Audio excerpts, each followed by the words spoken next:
Fala, galerinha do oitavo ano, segue mais um vídeo aí de ciências. Agora a gente vai falar sobre o reino Monera, que é referente às páginas 41 a 44. Características do reino Monera são essas. São presentes os seres procariontes, ou seja, aqueles que não possuem membrana nuclear. Lembrando que membrana nuclear é aquela que delimita o espaço do núcleo com o citoplasma. São seres unicelulares, ou seja, aqueles que só têm apenas uma célula. São seres autótrofos e heterótrofos. Autótrofos, que são aqueles que realizam fotossíntese, e heterótrofos, aqueles que não realizam, e possuem reprodução assexuada, ou seja, um indivíduo se divide e dá origem a outros idênticos a ele. O material genético é o mesmo, não há variabilidade genética. Os representantes do reino Monera são as bactérias, que são seres heterótrofos que não realizam a fotossíntese, e as cianobactérias, que já são seres que realizam fotossíntese, por isso são chamados de autótrofas. Aqui eu tenho, uma constituição das bactérias, Eu tenho o flagelo, que é a forma de locomoção, com a ajuda das fímbrias, os ribossomos, que são organelas que ajudam na digestão, a cápsula, que é o envoltório, a parede celular, que é uma proteção da membrana plasmática, a membrana plasmática, que é a que ocorre a permeabilidade seletiva, que controla o que entra e sai da célula, e o DNA, que é o material genético. E aqui a gente não encontra a membrana nuclear, que vai delimitar esse espaço do núcleo com o citoplasma, onde está presente o ribossomo. Aqui eu tenho as chamadas formas bacterianas, A gente tem formas de cocos, que são formas arredondadas. Apenas um coco a gente chama de coco, 2 cocos a gente chama de diplococos. Quando eu tenho um colar de pérolas, em sequência, eu chamo isso aqui de streptococos. Vários cocos formando semelhante a um cacho de uva, a gente chama de estafilococos. As formas de bactérias alongadas, a gente chama de bacilo. 2 bacilos, diplobacilos. Formas espiraladas, formas em espiral, a gente pode ter os espirilos e as espiroquetas.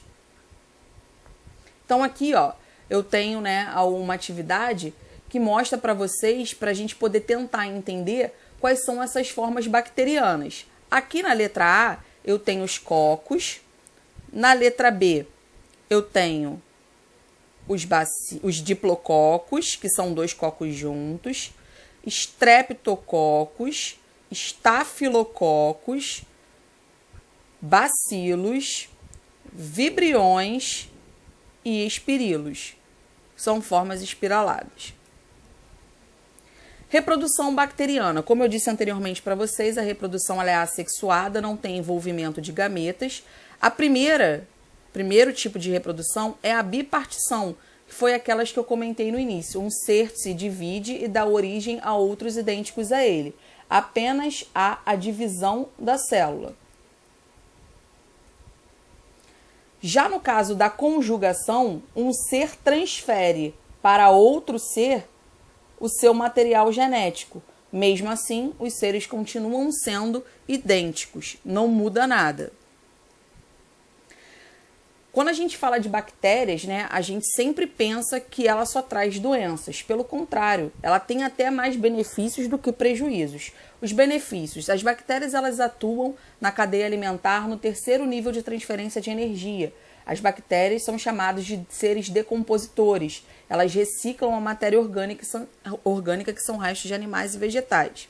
Além disso, algumas bactérias elas também são usadas em medicamentos e também na indústria alimentícia, como queijos, vinhos, pães e etc. Os prejuízos são as bacterioses, que são doenças causadas por bactérias. Então aqui, eu tenho a fabricação do iogurte, aqui eu tenho uma bacteriose e aqui eu tenho o ciclo do nitrogênio, que são bactérias que absorvem o nitrogênio e se fixam nas raízes das leguminosas, e quando o ser vivo ingere essas leguminosas, são capazes de absorver o nitrogênio, já que a gente não consegue captar o nitrogênio sobre a forma gasosa. Penicilina, ela tá aqui, mas é um medicamento produzido a partir de um fungo. Por que eu coloquei aqui? Porque, na verdade, a penicilina ela só foi descoberta quando houve um teste em bactérias, né? Um cientista, o Alexander Fleming, ele estava tentando procurar a cura para determinadas doenças e acabou utilizando um fungo que acabou atacando as bactérias, tá? Mas a penicilina é um medicamento utilizado a partir, ou melhor, produzido a partir de um fungo. Aqui eu coloquei para vocês as principais bacterioses, né? Tuberculose, meningite, cólera, leptospirose, antraz, botulismo, peste bubônica e pneumonia. Desse lado aqui, a gente encontra as regras de nomenclatura que a gente já estudou, né? Nós temos aqui 2 termos. Primeiro termo é o gênero com letra maiúscula, segundo termo é a espécie com letra minúscula, em latim, e aqui está em itálico. Prevenções gerais para as bacterioses, né? Como a gente sabe que tem muitas doenças causadas por bactérias, claro que algumas prevenções e sintomas são específicas para cada uma delas, mas aqui eu tentei generalizar, né? Higiene, essa higiene corporal, higiene do vestuário, higiene das mãos, né? Procurar sempre manter o ambiente arejado também, então a higiene ambiental faz parte. Da mesma maneira que a gente já falou sobre os vírus, ao tossir ou espirrar, levar o antebraço à boca, né?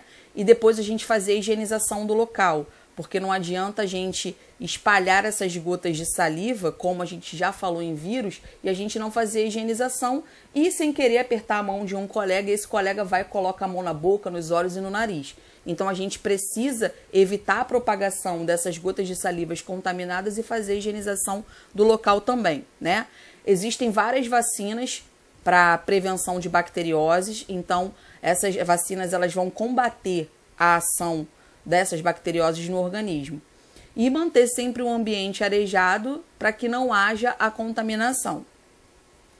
Bom, galerinha, fica aí mais um vídeo para vocês e já já a gente se encontra com mais um tema da aula, tá bom? Fiquem com Deus. Beijos.